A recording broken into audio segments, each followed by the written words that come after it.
युवजन और विद्यार्थी मित्रों,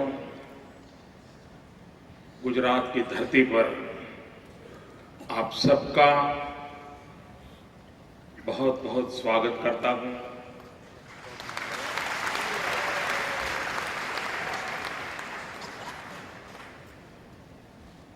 जिस स्थान पर यह कार्यक्रम हमारा चल रहा है, इस महात्मा मंदिर का निर्माण गुजरात की जब गोल्डन जुबिली ईयर हम मना रहे थे 2010 में, तब सोचा था कि गांधीनगर है तो गांधी जी की याद में भी कोई व्यवस्थाएं विकसित होनी चाहिए। और आपको आनंद होगा कि हमारे देश में भी ऐसा निर्माण 182 डेज में हो सकता है।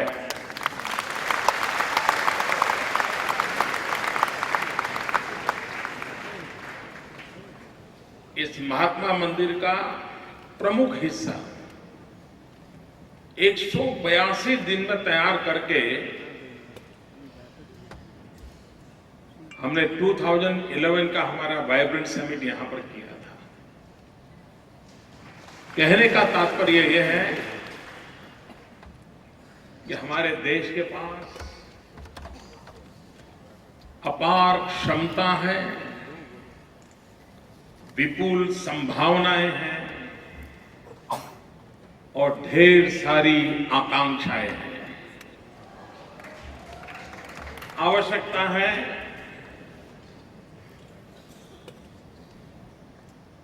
उसको समझे, उसे जोड़ें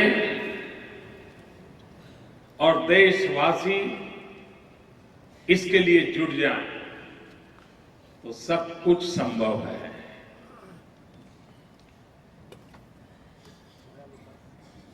हम लगातार विचार विमर्श का एक प्रयास कर रहे हैं।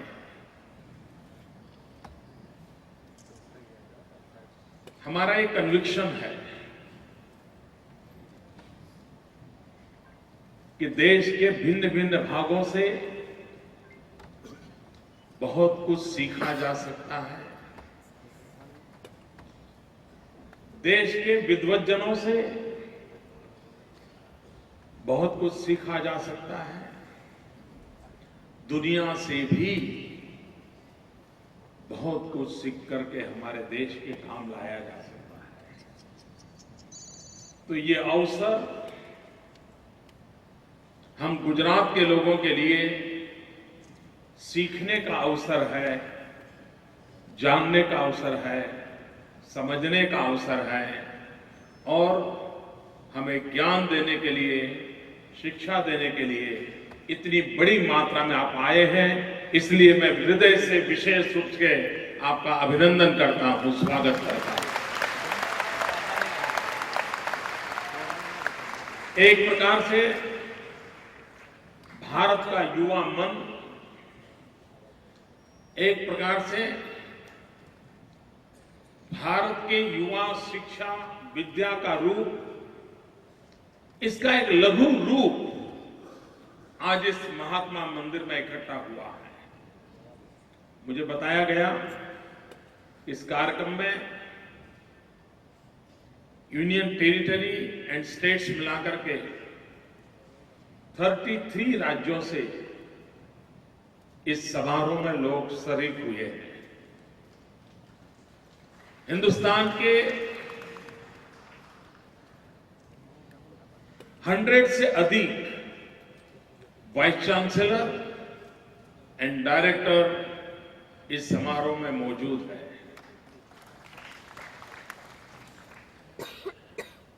ये जो समिट चला उसमें विश्व में जिनकी गणना होती है, ऐसे स्कॉलर, इनोवेटर्स 84 जिन्होंने आकर के इन भिन्न भिन्न कॉन्फ्रेंस के हिस्सों को संबोधित किया है। 1500 से अधिक प्रोफेसर्स, टीचर्स इसमें शरीक हुए हैं। गुजरात के 1500 विद्यार्थी हैं, तो गुजरात बाहर से 3000 से ज्यादा विद्यार्थी यहां मौजूद हैं।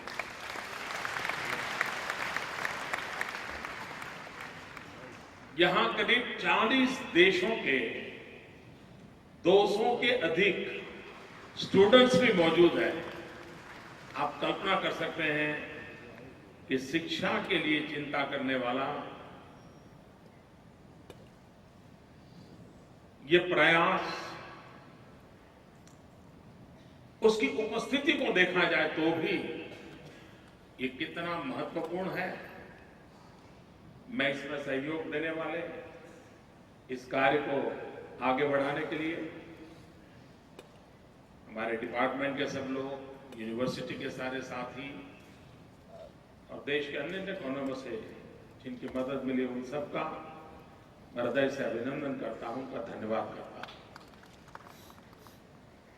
भाइयों बहनों, हम लोग लंबे अरसे से एक बात सुनते भी आए हैं और हम बोलते भी हैं। यूनान, मिस्र और रोम सब मिट गए जहां से, अब तक मगर है बाकी नामो निशा हमारा। कुछ बात है कि हस्ती मिटती नहीं हमारी। ये कुछ बात है कि हस्ती मिटती नहीं हमारी। वो कौन सी बात है?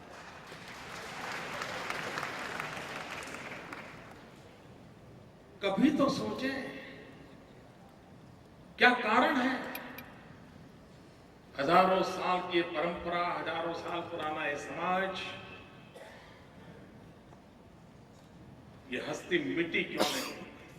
हमले कम नहीं हुए, संकट कम नहीं आए, दुविधाएं नहीं है ऐसा नहीं है, प्रलोभन नहीं है ऐसा, सब कुछ हुआ। उसके बावजूद भी हस्ती मिटती नहीं हमारी। कारण क्या है? मतलब कई कारण कई लोग बता सकते हैं और हो भी सकते हैं, लेकिन मैं जो कारण देख रहा हूं वो है कि हमारे पूर्वजों ने जो इन्वेस्टमेंट किया था, वो इन्वेस्टमेंट था ह्यूमन वेल्थ के लिए इन्वेस्टमेंट किया था, मानव समाज के निर्माण के लिए शक्ति जुटाई थी। हर युग में, हर पल, हर समाज में, हर नेतृत्व ने निरंतर उसमें विकास किया था। व्यक्ति के निर्माण पर बल दिया गया और व्यक्ति के निर्माण में शिक्षा और दीक्षा, गुरु और शिष्य, संस्कार, संक्रमण, इन उत्तम परंपराओं को हमने विकसित किया और जिसके कारण एक ऐसे समाज की रचना हुई जो ज्ञान पर आधारित थी,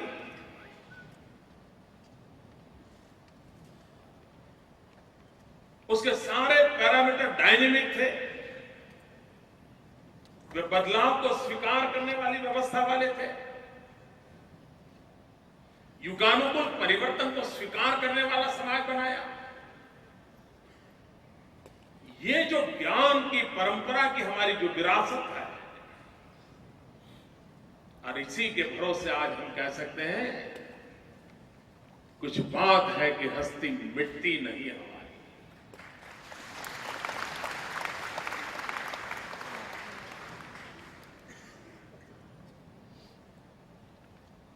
और इसलिए अंग्रेजों ने बड़ी चतुराई कठिनाई से,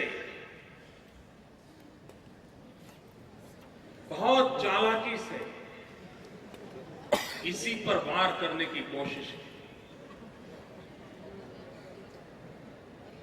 अगर लॉर्ड मैकाले ने हमला बोला तो शिक्षा, परंपरा और व्यवस्थाओं पर बोला।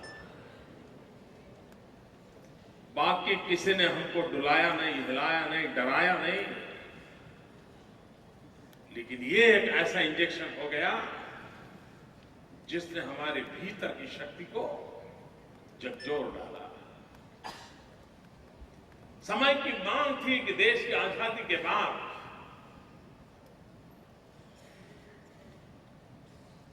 विश्व को क्या चाहिए,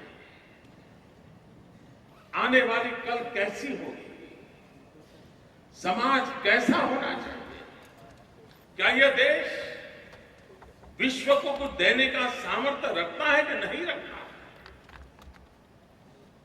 क्या इस देश ने विश्व को देने का अपना मन बनाना चाहिए कि नहीं बनाना चाहिए? क्या ऐसे बड़े सपने संजोने चाहिए कि नहीं संजोने चाहिए? उन मूलभूत बातों को अगर उठाया होता और उसी को लेकर के अगर हम आगे चले होते तो हमारी उन पुरानी विरासत, उसकी जो अच्छाइयां हैं उसको आगे लेते हुए, उसमें जो आधुनिकता के बदलाव की जरूरत थी उस बदलाव को स्वीकार करते हुए हम नवी व्यवस्थाओं को विकसित करने का प्रयास करते तो आज हम विश्व को कुछ देने के लिए योग्य बन जाते हैं। लेकिन भाइयों बहनों, अभी भी वक्त है, कुछ कठिनाइयां जरूर होगी, लेकिन रास्ते अब भी खोजे जा सकते हैं, मंजिल अब भी पार की जा सकती है और मानव जात के कल्याण के लिए एक नई ऊर्जा का स्रोत ये हमारी पवित्र भारत माता की भूमि बन सकती है। ये सपने हमने संजोने चाहिए।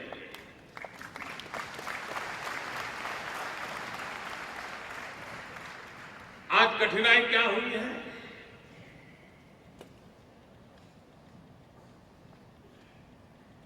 कभी हम सोचे हमारा शिशु मंदिर का बालक वहां से लेकर के यूनिवर्सिटी में रिसर्च स्कॉलर बनने तक की यात्रा में कभी सवाल उठता है, कोई लिंक है क्या हर जगह पे हमें बिखराव नजर आता है?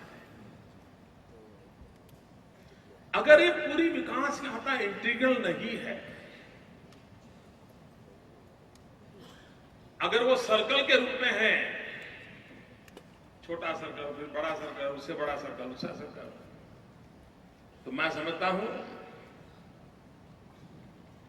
मनुष्य के विकास को उसको जोड़ेगा नहीं। अगर वो छोटे सर्कल में है तो वहीं रहेगा, बड़े सर्कल में तो वहीं रहेगा, उससे बड़े सर्कल में तो वहीं रहेगा, उसी में घूमता रहेगा।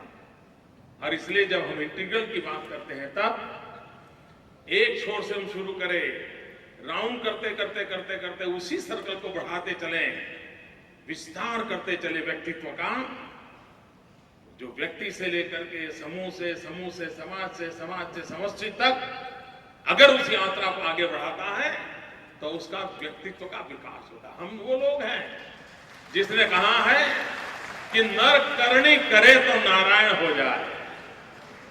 हमारे यहां ये कल्पना नहीं कोई ईश्वर पैदा होता, ये कल्पना नहीं है। हमारे यहां है कल्पना कि नर करनी करे तो नारायण हो जाए, यानी व्यक्ति के विकास की ऊंचाई को ईश्वर तक ले जाने का सामर्थ्य हमारी सोच में रहा। हमें आवश्यकता है कि उसके लिए नई व्यवस्थाओं को विकसित करना पड़ेगा। हमने एक छोटा प्रयास किया। हम सब जानते हैं कि हमारे यहां एक पूरे देश में एक व्यवस्था है, अंग्रेजों के जमाने से आई होगी।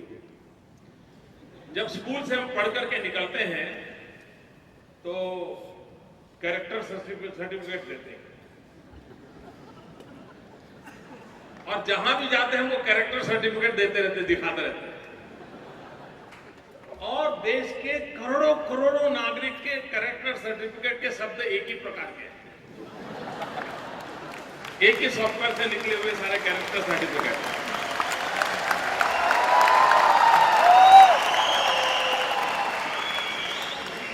देने वाले को भी पता है क्यों दे रहा है, लेने वाले को भी पता है क्यों ले रहा है, फिर भी गाड़ी चल रही है। किसी ने सवाल पूछा कि क्यों, क्या उपयोग है इसका, किसी ने पूछा क्या? और मुझे बताइए, सर्टिफिकेट मिल गया तो मान लिया जाए?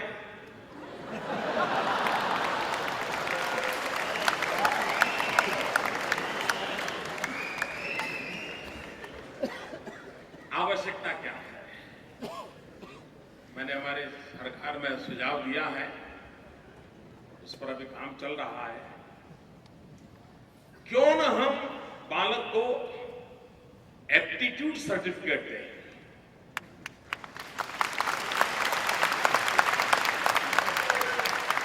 जब वो स्कूल में पढ़ता है तो कोई ऐसी व्यवस्था हो जो उनके ऑब्जर्वेशन लगातार होते रहे, टेक्नोलॉजी का उपयोग किया जाए,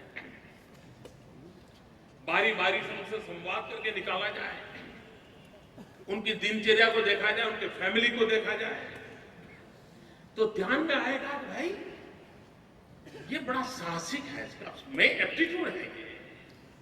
क्यों न उसको प्रेरित किया जाए, कभी सेना के जवानों से मिलवाया जाए, कभी आर्मी कैंटोनमेंट देखने के लिए लिया जाए, ऐसे बच्चों का टूर प्रोग्राम भी वही हो, लगे हाँ यार जिंदगी है तो।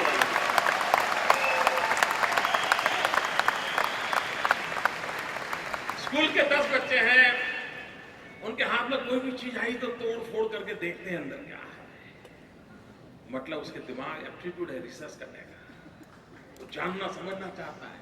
तो ऐसे बच्चों को इकट्ठे करके उनका टूर प्रोग्राम कोई अच्छी मैन्युफैक्चरिंग कंपनी हो जहां इस प्रकार के रिसर्च होते हो, वहां ले जाओ, कितने मन से देखेगा। लेकिन हमारे यहां तो टूर प्रोग्राम होता है तो कैसा होता है, सब उदयपुर देखने जाएंगे, सब ताजमहल देखने।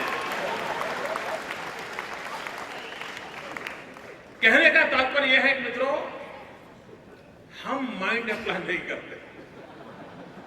चलती है गाड़ी, चलती है। अब इसके लिए कोई बहुत बड़ा पार्लियामेंट में रिजोल्यूशन करना पड़ेगा क्या, कानून बनाना पड़ेगा क्या? ऐसा नहीं। हमने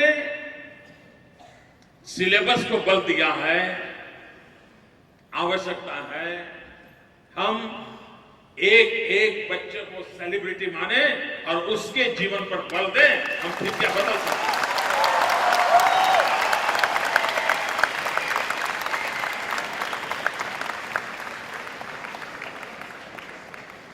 मित्रों, समाज का और इन व्यवस्थाओं का डिस्कनेक्ट कैसा हुआ है? शायद 4-6 महीने पहले की बात थी। मैं रात देर से आया तो ऐसे ही दिन भर क्या खबरें होंगी तो मन कर गया टीवी देखें। हमने टीवी चालू किया। उस टीवी पर एक ऐसा विवाद चल रहा था कि किसी स्कूल में बच्चे सफाई का काम कर रहे थे, झाड़ू पोता कर रहे थे, अपनी स्कूल साफ कर रहे थे, और विवाद ये था कि बच्चों से ऐसा काम क्यों लिया जाता है। मैं हैरान था मित्रों। हमारे यहां तो इवन गांधी जी समेत सब कह रहे थे भाई श्रम हमारी शिक्षा के केंद्र में होना चाहिए, उसको सारी चीजें उसे करवानी चाहिए, बालक तभी तैयार होगा। हमारे देश का वर्तमान मीडिया की वो जो भी चैनल हो, मैं सबको दोष नहीं दे सकता हूं, जिसने भी किया मैं हैरान था। अब पता नहीं उस बच्चे उनके कोई से बच्चे को स्कूल में एडमिशन न मिला और झगड़ा हो गया हो तो मुझे मालूम नहीं। लेकिन अगर हम श्रम कार्य, ये हमारे देश में शिक्षा का हिस्सा था, लेकिन आज माना जाता है कि ये जो शिक्षा के व्यापारी लोग हैं ये बच्चों का एक्सप्लॉयटेशन कर रहे हैं, डिपना कर रहे हैं, फलाना कर रहे हैं। अगर हमें व्यक्तित्व का विकास करना है तो समाज को भी प्रशिक्षित करना पड़ेगा। अब इसका महत्व क्या है? क्या जरूरत है? मैं नहीं मानता हूं मित्रों, जैसे पूरी सृष्टि की रचना में हमारे यहां जो माइथोलॉजी में कंसेप्ट है ब्रह्मा विष्णु महेश का, तीनों का जिस प्रकार से होना जरूरी है, उसी प्रकार से शिक्षा के माध्यम से व्यक्तित्व के विकास की जब बात होती है, तब सिर्फ हेड से काम नहीं चलेगा। सब दिमाग में मसाला भरते रहे तो वो रोबोट की तरह कहीं जाकर के उगलता रहेगा, उससे आगे दुनिया नहीं चलेगी।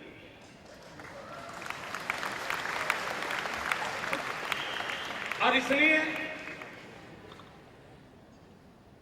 सिर्फ हेड नहीं, हार्ट, हेड एंड हैंड, जैसे ब्रह्मा विष्णु महेश पूरी सृष्टि के सर्जन के लिए जरूरी है, उसी प्रकार से हमारी पूरी कार्यशैली के बीच में इन तीनों चीजों का मेल होना जरूरत है, हार्ट, हेड एंड हैंड। उसकी उर्मियां, उसकी भावनाओं, उसके भीतर पड़ी हुई ललक, उसके हृदय के स्पंदन उस व्यक्तित्व के साथ जुड़े हुए होते हैं। उसका हेड जितना सामर्थ्यवान होगा, जितना फर्टाइल होगा, जितना इनोवेटिव होगा, जितना क्रिएटिव होगा, वो एक ताकत के रूप में उभरेगा। लेकिन अगर उसके हैंड बेकार है, कौशल्य नहीं है, अगर वो किसी के काम नहीं आते हैं या किसी काम में जुड़ते नहीं है, तो उस व्यक्ति का और एक अच्छी किताब के बीच में कोई फर्क नहीं है। हमें इंसान किताब के रूप में नहीं चाहिए, हमें इंसान जीती जागती व्यवस्था के रूप में चाहिए, जो व्यवस्थाओं को विकसित करने का हिस्सा बनना चाहिए। और इसलिए हमारी शिक्षा मनुष्य के उस रूप को बनाने में आज कामयाब है कि नहीं, उस तराजू पर तोलने की आवश्यकता है। और जब मैं हैंड की बात करता हूं, तब आप देखिए प्राइमरी स्कूल में जितने बच्चे दाखिल होते हैं, उसमें से कुछ छूट जाते हैं, थोड़े आगे सेकेंडरी में जाते हैं, फिर कुछ छूट जाते हैं, फिर हायर सेकेंडरी जाते हैं, फिर कुछ छूट जाते हैं, फिर कॉलेज में जाते हैं। कुछ तो कॉलेज में इसलिए जाते हैं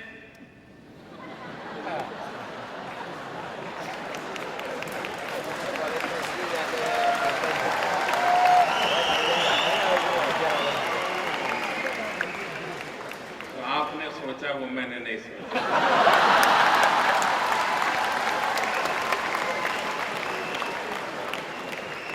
कुछ इसलिए जाते हैं, जाए तो जाए कहां।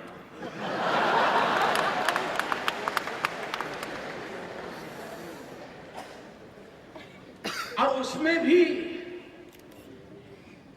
कहीं पर नौकरी के लिए जाते हैं तो कहते ठीक है भाई, तुम्हारे पास सर्टिफिकेट है सब है, लेकिन ये आता है क्या? तो कहता नहीं, वो तो नहीं सिखाया। तो फिर उसको लगता है यार, मैंने जिंदगी क्यों खराब की, 4 साल कॉलेज में क्यों गया। हमारी शिक्षा व्यवस्था से उस प्रकार के जीवन तैयार हो, उस प्रकार की शख्सियत तैयार हो, उस प्रकार की शक्ति तैयार हो, जिसको समाज खोजता हो। अरे भाई, मेरे यहां आओ, जरूरत है, तुम्हारे पास ताकत है, मेरे यहां तुम काम लगाओ, हम मिलकर के कुछ करेंगे। ये स्थिति हमने पैदा करनी चाहिए। और हमारी कोशिश है कि व्यक्तित्व को उस दिशा में ले जाना। उसी प्रकार से पता नहीं क्यों हमारे यहां व्हाइट कॉलर जॉब, इसका पता नहीं क्या ऐसा बन गया है जिसने हमारा बहुत नुकसान किया है। कोई छोटा मोटा काम करना यानी बुरा है, ये सोच बन गई है। धीरे धीरे बदलाव आने लगा है। उसको भी लगता है कि मैं कुछ ऐसा नया करूं, कुछ अच्छा काम करूं। ये हम समाज का स्वभाव कैसे बनाएं कि बैंक में जाकर के टेबल पर फाइलों पे साइन करने के बजाय या चेकबुक गिनते रहने के बजाय भी तो कोई काम हो सकता है दुनिया में।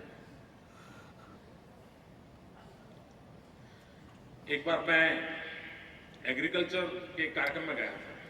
हमारे कृषि विभाग का कार्यक्रम था और किसानों को अवार्ड देना था। मैं गया तो मैंने सोचा गए सब वयोवृद्ध तपोवृद्ध लोग होंगे। मुझे उस दिन इतना आनंद हुआ कि करीब 35 लोगों को कृषि कार को इनाम देना था। उसमें से 27-28 35 से कम आयु के जींस के पैंट पहने हुए किसान थे।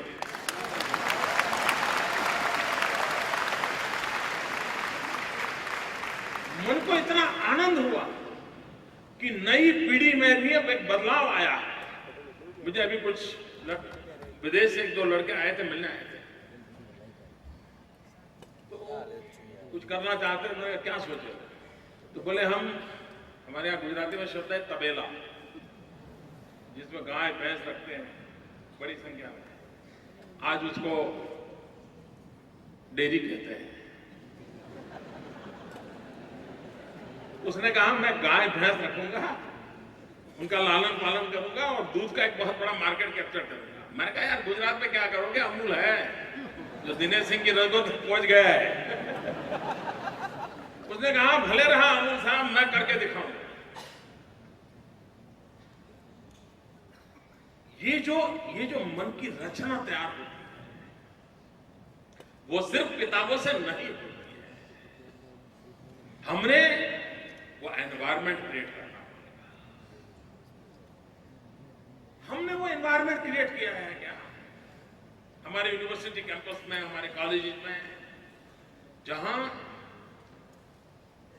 आज किसने कितनी सेंचुरी की, कितने कितने रन बनाए उसी में समय जाता है। किसके फिल्म शो कौन सा चल रहा है, अगले फ्राइडे को क्या आएगा, किसने ज्यादा कमाई की इसमें जाता है, नई फैशन क्या है इसमें जाता है। क्या हम ऐसे कैंपस एनवायरनमेंट में दुनिया कहां जा रही है, नए इनोवेशंस क्या रहे हैं, जगत में किस प्रकार से आर्थिक, सामाजिक, वैज्ञानिक टेक्नोलॉजी किस प्रकार के प्रभाव पैदा कर रही है, ऐसी सहज बातों का माहौल बनता है क्या। और ये एकांत कैटलिक एजेंट हो, एकांत प्रोफेसर ऐसा होता है वो माहौल बदल देता है, बना देता है और उसके कारण एक बदलाव आता है। ऐसा कहते हैं कि बनारस में एक समय था, वहां की शिक्षा व्यवस्था ऐसी थी कि गली मोहल्ले में कोई भी आते जाते शास्त्र में बातचीत करते थे। जीवन की समस्याओं की चर्चा भी शास्त्रों को कोट करके करते थे। सहज रूप से शास्त्र जीवन का हिस्सा बन गया और उसी के कारण बनारस आज सदियों के बाद भी उस नाम से जाना जाता है, उसकी पंडिताई के लिए जाना जाता है। और सारा इनफॉर्मल था, सब कुछ इनफॉर्मल था। क्यों न हम ऐसी व्यवस्थाओं को विकसित करने की दिशा में एक एनवायरनमेंट क्रिएट करें। अब सारी दुनिया जानती है कि जिस प्रकार से 20वीं सदी के उत्तरार्ध में सबसे बड़े रिवॉल्यूशन का कारण इंफॉर्मेशन टेक्नोलॉजी, आईटी रिवॉल्यूशन हुआ, उसने जीवन पर बहुत बड़ा इंपैक्ट डाला। 21वीं सदी में ईटी का प्रभाव रहने वाला है। क्या अभी से हमने अपने आप को ईटी के लिए तैयार किया है? क्या हमारे इंजीनियरिंग इंस्टीट्यूशंस, हमारे मैन्युफैक्चरिंग सेक्टर, हमारे रिसर्चर्स, एंड व्हेन आई से ईटी, एनवायरमेंट टेक्नोलॉजी, सारी दुनिया में एक पैरामीटर एनवायरमेंट टेक्नोलॉजी हो रहा है कि हमारे पास ऐसा बुद्धिज्म है जो पूरे एनवायरमेंट टेक्नोलॉजी में पूरे लीड करे, पूरे विश्व को नए रास्ते दिखाए। अगर आईटी के माध्यम से हम जगत के अंदर अपनी जगह बना पाए, हमारी इंजीनियरिंग स्किल के माध्यम से ईटी के क्षेत्र में भी 21वीं सदी में हम जगत में अपनी जगह बना सकते हैं। दुनिया की जो आवश्यकता है उसकी पूर्ति कर सकते हैं। कभी कभार क्या होता है, हमारे यहां हमने आईटीआई का जो स्ट्रक्चर है, यानी जो स्किल डेवलपमेंट का हो या टेक्नोलॉजिकल एजुकेशन का हो, उसका शिशु मंदिर यानी आईटीआई है, उसकी सबसे नीची धरती की इकाई छोटे छोटे बदलाव किए। हमारे राजेंद्र जी भी कह रहे थे इंटरडिसिप्लिन का विषय, कुछ चीजें कैसे बदलाव आती है, हमने प्रतिष्ठा कैसे देनी चाहिए, एक छोटा सा प्रयोग हमारे यहाँ किया है कि जो बच्चे 7वीं कक्षा 8वीं कक्षा बेचारे आगे पढ़ नहीं पाते हैं या पढ़ने की इच्छा नहीं होती है, मन नहीं है, संजोग नहीं है, आखिरकार चलो यार रोजी रोटी कमाने के लिए कुछ सीखना पड़ेगा, प्लम्बर बनना पड़ेगा, फिटर बनना पड़ेगा, टर्नर बनना पड़ेगा, वायरमैन बनना पड़ेगा, और कोई उंगली पकड़ के ले जाता है तो ITI में चला जाता है। और तब उसकी मैच्योरिटी शुरू होती है, उसको लगता है यार मेरे तो स्कूल छोड़ दी, जीवन बर्बाद हो गया, कुछ करना चाहिए। लेकिन व्यवस्था ऐसी है कि वहां दरवाजे बंद हो जाते हैं, वो आगे बढ़ी, मन में उसकी इच्छा तो जगी, लेकिन हम उसकी इच्छा के अनुकूल कोई व्यवस्था विकसित नहीं करते। एक छोटा सा प्रयास हमने किया कि जो बच्चा 7वीं कक्षा से स्कूल छोड़ दी है, 7वीं 8वीं 9वीं 10वीं, और मान लीजिए वो ITI करता है और 2 साल करता है, तो हमने उसको इक्विवेलेंट टू 10th मान लिया और उसको सर्टिफिकेट दे दिया। वो बाहर ITI कहने से शर्माता था बेचारा, कोई पूछता था क्या पढ़ते हो, तो दूसरे विषय में तो उसको शर्म आती थी, इसके कारण उसका कॉन्फिडेंस बढ़ा। नहीं मैं 10th पास हूं, तो अपने यारों को दोस्तों के बीच में कह रहा है। जो 10th होकर के ITI में गया और 2 साल किया, हमने इक्विवेलेंट टू 12th बना दिया उसको। वो कहने लगा मैंने 12th पास किया है। 12th का इक्विवेलेंट बनाने के कारण उसके लिए डिप्लोमा इंजीनियरिंग में एडमिशन के लिए दरवाजे हमने खोल दिए। यूं तो स्कूल छोड़ दी थी 8वीं कक्षा में, लेकिन इस ITI के कारण उसकी जो टैलेंट थी, उसका जो एप्टीट्यूड था, उसको अवसर मिला, तो वो चला आया, डिप्लोमा इंजीनियरिंग गया, और उसको इन विषयों में रुचि होने के कारण वो बहुत आसानी से 8वीं कक्षा में पढ़ाई छोड़ने वाला बच्चा इंजीनियरिंग पढ़ने चला गया, डिग्री इंजीनियरिंग की ओर चला गया। हमें दरवाजे खोलने होंगे। हम 8वीं 9वीं 10वीं कक्षा की उस कारणों से जिसने अपने जीवन को बेचारा रुक गया है, उसको रुकने न दे। हमें दरवाजे खोलने होंगे, उसको अवसर देना पड़ेगा। और इसके लिए हमारे शिक्षा शास्त्री यहां बैठे, हम इस बदलाव को कैसे एडॉप्ट कर सकते हैं, और एडॉप्ट करके तो उसके विकास के लिए हम क्या कर सकते हैं। क्या ना हम बच्चों को उसके एप्टीट्यूड के अनुसार कोई काम दे सकते हैं। मैं बताऊं, गुजरात में सरकार में मैंने एक प्रयोग किया। वैसे वो सरकारी व्यवस्था में इस प्रकार का प्रयोग करने के लिए बहुत बड़ी हिम्मत लगती है, और वो जरा मेरे में ज्यादा ही है।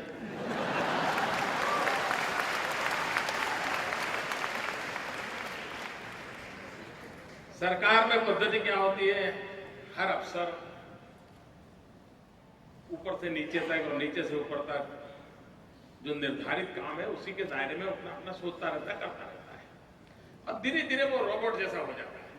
उसको मालूम है कि दिन में 6 फाइल आने वाली है, ऐसा ऐसा कर रहा है, तो सब मालूम होता है उसको, वो ज्यादा नहीं है। हमने एक छोटा प्रयोग किया, हमने अफसरों के लिए कार्यक्रम बनाया, स्वांतः सुखाय। सरकारी कामकाज के अलावा उसके मन को जो आनंद दे, ऐसा एक काम वो चुने और वो करे। मुझे इतना आश्चर्यजनक परिणाम मिले हैं कि सैकड़ों हमारे सरकारी अधिकारी उनकी निर्धारित नौकरी के अलावा अपनी पसंद का एक काम लेते हैं, उसमें जी जान से जुड़ जाते हैं, इतने इनोवेटिव होते हैं, इतने रिसोर्स मोबिलाइज करते हैं, और साल 2 साल में उस काम को पूरा करते हैं, ट्रांसफर हो जाती है। ट्रांसफर होने के बाद भी अपने यार रिश्तेदार दोस्त आते हैं तो वहां जरूर जाते हैं, देखो मैं जब यहां कलेक्टर था तो मैंने ये काम किया था। उसको इतना संतोष मिलता है जीवन का, उसके एप्टीट्यूड के अनुकूल उसको एक अवसर दिया जाए। अगर इतनी जड़वे सलाख सरकारी व्यवस्था में यह हो सकता है, तो शिक्षा में तो आसानी से हो सकता है। ये मेरा मानना है।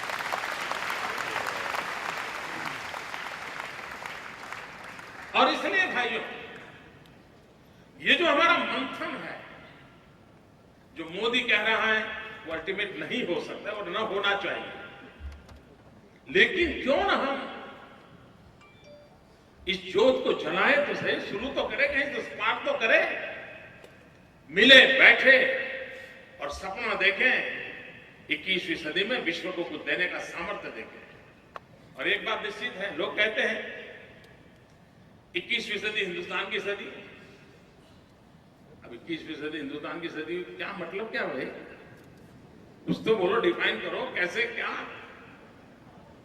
लेकिन अगर हम पुरातन काल में देखें, जब जब मानव जात ज्ञान युग में जी रही थी, हर हमेश हिंदुस्तान ने मानव जात का नेतृत्व किया।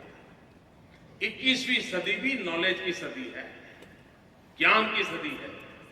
और 21वीं सदी अगर नॉलेज की सदी है तो हम लोग उसमें काफी कुछ कंट्रीब्यूट कर सकते हैं। हमने लीड करना चाहिए। दूसरा हमारा पॉजिटिव ताकत हमारी यह है, we are youngest nation. 65% population हमारा 35 से नीचे है, 35 से बिलो है। जिस देश के पास इतनी जवानी भरी हो तो देश क्या नहीं कर सकता है। डेमोग्राफिक डिविडेंड ये हमारी सबसे बड़ी ताकत है। और ये वो नौजवान हैं जो उंगली पर दुनिया को अपने नचा सकने का आईटी के माध्यम से ताकत रखते हैं। ये हमारा जो डेमोग्राफिक स्ट्रेंथ है, ये जो डेमोग्राफिक डिविडेंड है, अगर उस नौजवान को हुनर मिले, कौशल्य मिले, सामर्थ्य मिले, अवसर मिले, वो नौजवान विश्व के अंदर अपनी ताकत दिखा सकता है। और उस भविष्य को लेकर के हम आगे कैसे करते हैं। और तीसरा सशक्त पहलू हमारे पास है, we are a very vibrant democratic country. ये बहुत बड़ी अमानत है हमारे देश की, लोकतंत्र। और आज जो विश्व में स्पर्धा है उसमें ये चीजें ऐसी है हमारे पास जिसको लेकर के हम दुनिया में पहले से ये कदम आगे होने की ताकत रखते हैं। अगर इन सपनों को लेकर के हमारी नई पीढ़ी को तैयार करने के लिए हमारी यूनिवर्सिटी की सोच कैसे बदले, हमारी कॉलेज की सोच, हमारी पूरी शिक्षा व्यवस्था की सोच कैसे बदले। हम सिर्फ नौकरशाहों को पैदा करने के लिए इतना बड़ा शिक्षा क्षेत्र चलाने की जरूरत क्या है? हमें तो समाज निर्माताओं को तैयार करना है, युग निर्माताओं को तैयार करना है, आने वाली पीढ़ियों को तैयार करने का काम करना है। और उस बदलाव को लेकर के हम हमारी पूरी शिक्षा व्यवस्था पर सोचें। मुझे विश्वास है कि 2 दिन का मंथन और पिछले 7 दिन से चल रहे सारे इस प्रयास हमें कहीं न कहीं तो अमृत निकाल करके देंगे। और ये हम टोकर का करने के हम लगातार इसके लिए करते हैं। पहले हमारे यहाँ यूनिवर्सिटीज के लेवल पर काम किया इस पर। पिछले वाइब्रेंट समिट में हमने दुनिया की 45 यूनिवर्सिटीज को बुला करके एक वर्कशॉप किया। उसके बाद हमने फिर से लॉर्ड बिकू पारेख जैसे लोगों को बुला करके एक इन हाउस मंथन का काम किया। आज एक बड़े यानी हम रेगुलर इसमें धीरे धीरे करके आगे बढ़ रहे हैं। या अचानक काम नहीं कर रहे। इसमें से भी हम और आगे कदम उठाएंगे और आगे कदम सोचेंगे। हमारी कोशिश है, हमें गुजरात में कुछ करना है। हमारी कोशिश है, गुजरात कुछ सीखना चाहता है। देश के बुद्धिजीवियों को हमने बुलाया है, उनसे सीखने के लिए बुलाया है। हमारे मन में पड़े हुए विचार, क्योंकि हम शिक्षा शास्त्री नहीं है, हम एक दूसरी दुनिया के इंसान हैं, वहां दिन रात अलग चीजें चलती है।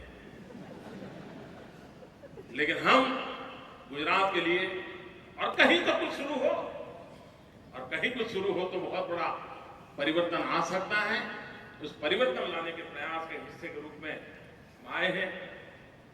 सेंटर फॉर एक्सेलेंसीज की और हमें बल देना होगा।